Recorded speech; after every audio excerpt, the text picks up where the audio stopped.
उप मुख्यमंत्री अरुण सावा गलो बेरला पहुंची तो कि इनकी घायल मन के बेहतर इलाज पर व्यवस्था करे जाए। संग संग मृतक के परिवार वाला मन के करे जाए हर संभव सहायता।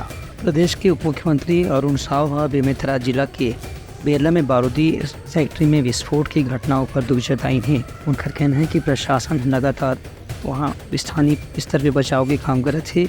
उन्हें राहत और बचाव दल के राज्य स्तरीय दस्ताना भी वहाँ भेज दिए गए है। फिलहाल सरकार की प्राथमिकता है कि घायल मल्ल अस्पताल में बेहतर से बेहतर इलाज पहुँचाया जाए। बोरसी में एक अत्यंत हृदय विदारक घटना की सूचना मिली है। मैं प्रशासन से लगातार संपर्क में हूँ, एसपी से बातचीत हुई है। प्रशासन की राहत और बचाव की पूरी तरह से घटना स्थल पहुंच गई है और जो घायल है उनको हॉस्पिटल पहुंचाने का काम हो रहा है। राहत और बचाव का काम प्रारंभ हो गया है। प्रशासन की पूरी टीम वहां पहुंच गई है। आसपास के जिलों से फायर ब्रिगेड की टीम, अन्य प्रशासनिक अमले भी वहां पर बुलाए गए हैं और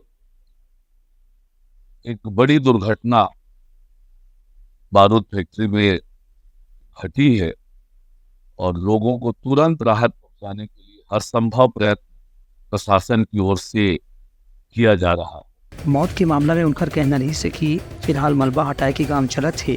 मलबा हटाए के बाद ही मौत के वास्तविक आंकड़ा सामने आ पाई। झीरम घाटी कांड के बरसी के बारे में जब उनकर से पूछे गए तो अरुण साव के कहना नहीं से कि भाजपा सरकार है घटना के राष्ट्रीय स्तर पर जांच के प्रयास करी रही है, लेकिन कांग्रेस के मामला में लगातार राजनीति करी और 5 साल कांग्रेस के सरकार रहे के बाद भी ये मामला में कोई जांच आगे नहीं बढ़ी से। बहुत हृदय विदारक वो घटना हुई थी। हमने अपने अनेक प्रमुख राजनेताओं को उस घटना में खोया था। मैं सभी मृतकों को अपनी विनम्र श्रद्धांजलि देता हूँ, पर कांग्रेस पार्टी ने लगातार इस पर राजनीति की है। उनकी नीयत न्याय की नहीं, राजनीति करने की रही है। बल्कि हम लोगों ने हमारी सरकार के समय पूरा ईमानदारी से हमने जांच कर घटना की सच्चाई सामने आने का प्रयत्न किया। ब्यूरो रिपोर्ट उतलंघा न्यूज़।